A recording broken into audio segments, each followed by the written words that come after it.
Hey, Cub fans! Thanks for joining us here on Cubs 24/7, where Randy talks Cubs. I got a grin on my face because Patrick Wisdom just hit a walk-off bomb, bottom of the ninth. Cubs win 6-5, so I'm still a little bit giddy. I'll try to calm down a little bit, but it was a pretty fun game. So again, Cubs get the W, 6-5 over the Crew. Cubs move to 10-7, and a lot of good things happened in this game. Let's go ahead and start. Give you the lineups. Walk us through it. We've got Tauchman led off tonight in right field. Seiya Suzuki hit second, playing left field. Bellinger was in center field, hitting third. Christopher Morel at third base, clean up. Dansby was at short, hitting fifth. Michael Busch started at first base, hitting sixth. Nico was at second base in the seventh hole. And David Peralta, DH in the eighth hole. Guys, that's David Peralta's first action. He had surgery on his elbow October. So he's been working his way back. And so he gets his first look tonight, DH hitting eighth. Gomes was catching, hitting ninth. So Steele started, and we'll go through the pitchers here in a little bit, but Cubs had 8 hits total, walked 3, had 12 strikeouts, left 8 on base, went 5 for 13 with runners in scoring position, and had an error. So let's talk about the scoring. First, we'll give the Brewers scored a run in the third inning. But the fifth inning is where most of the scoring happened. Brewers got 3 in the top. Cubs got 4 in the bottom of the fifth. So Christopher Morel made an error in the fifth inning, throwing error. And, I flinched when it happened. Let's just talk about Christopher Morel for a little bit.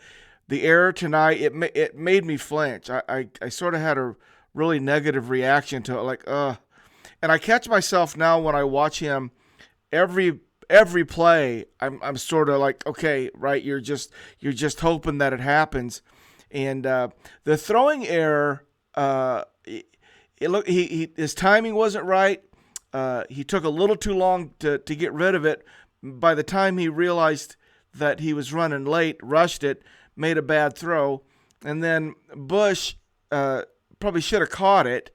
He didn't. He didn't come off the bag and get it. It was just kind of an ugly play. So Morel and Michael Busch on the corners tonight was sort of the first time that I was like, defensively, if this doesn't improve quickly, I don't know. We're just going to have to see. But anyway, Christopher Morel had another error tonight at third base, and it cost us. It really cost us 3 runs because that was the start. So Morel has the error. Merriweather comes in, walks a guy, and then gives up a 3-run bomb to William Contreras in the fifth inning. So fifth inning, we're down 4-0, top of the fifth with that. Bottom of the fifth, we come up. Michael Busch gets hit by a pitch, leading us off.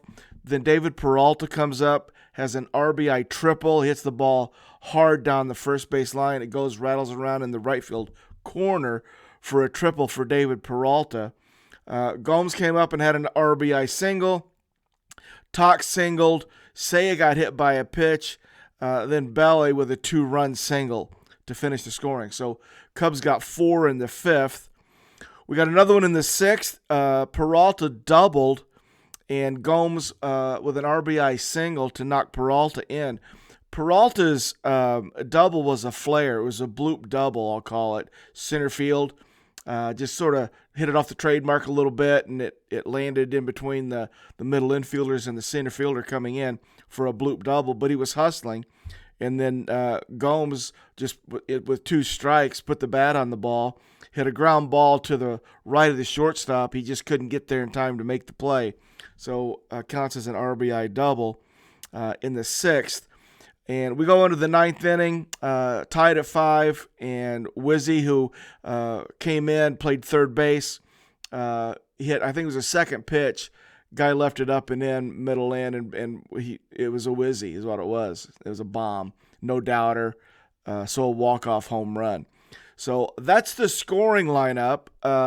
Let's go ahead and talk about each of the guys, though. Tauchman went 1 for 3. And offensively, he didn't really do that much, but he played right field. And I got to tell you, Tauchman is just so steady. I'm not used to seeing him in right field, but he made some plays that he just makes everything look routine. He gets good jumps.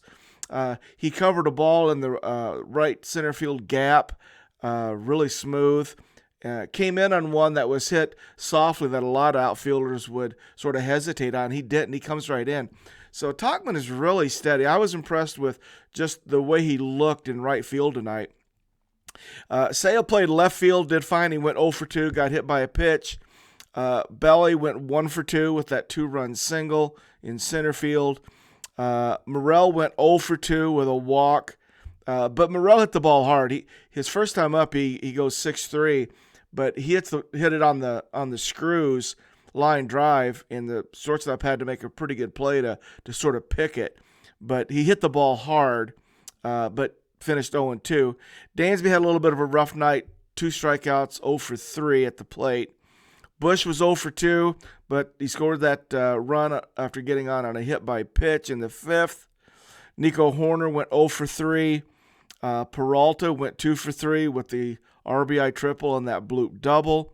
And Gomes went 2 for 3, RBI single in the 5th inning and another one later. So Gomes' production was good.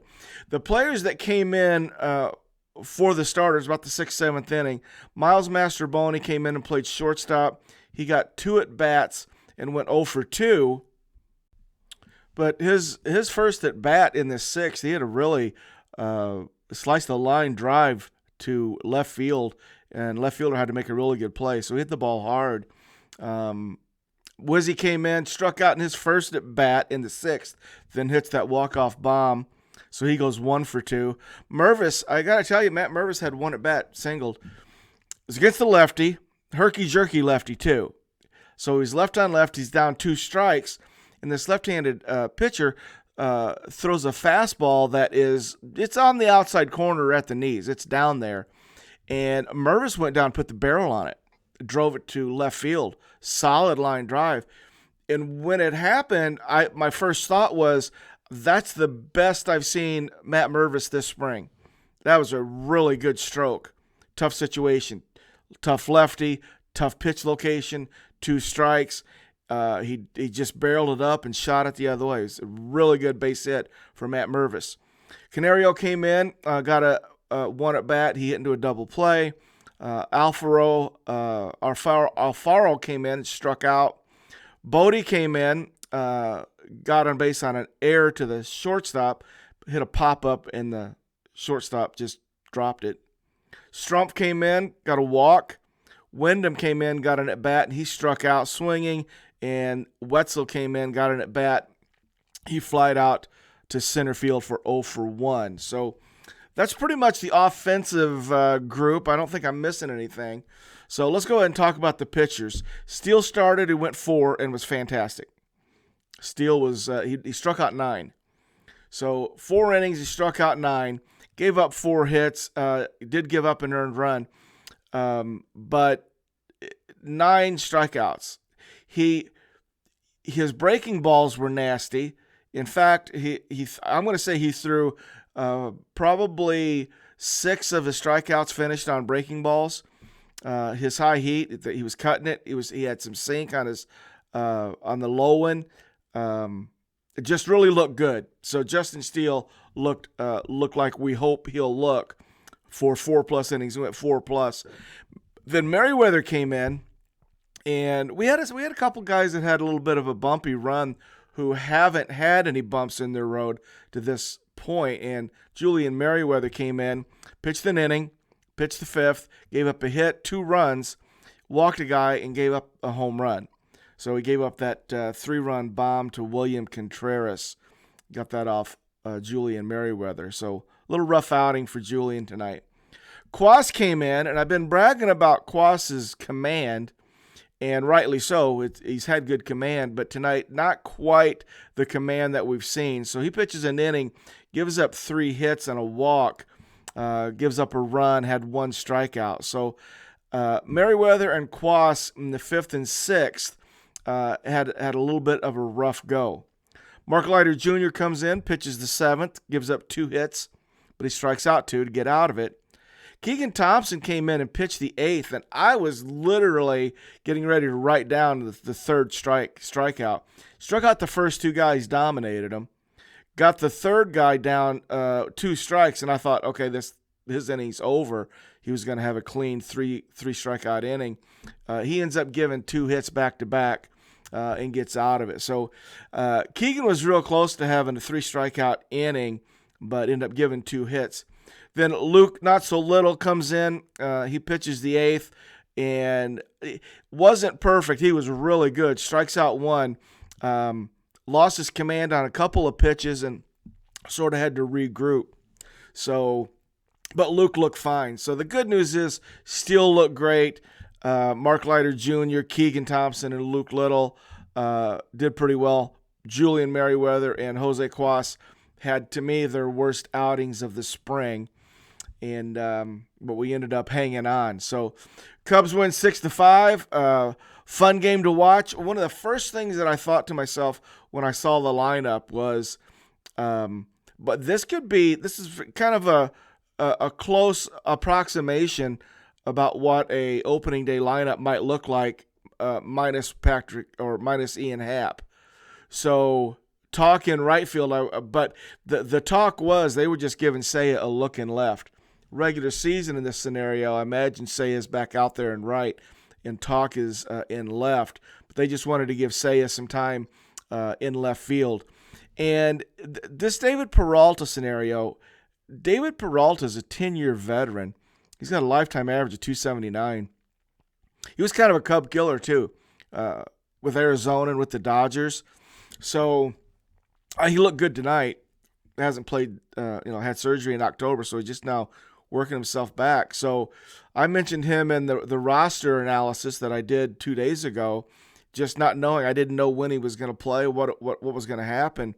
But I don't know. He looks good, and I think of the 3 veteran minor league contracts that we've got, the ones with Cooper and with Dom Smith, maybe Peralta would maybe be of the 3 have the best chance. I don't know. But anyway, David Peralta is now playing, and we'll just have to see how he performs moving forward. So next 2 weeks are going to be big for David Peralta.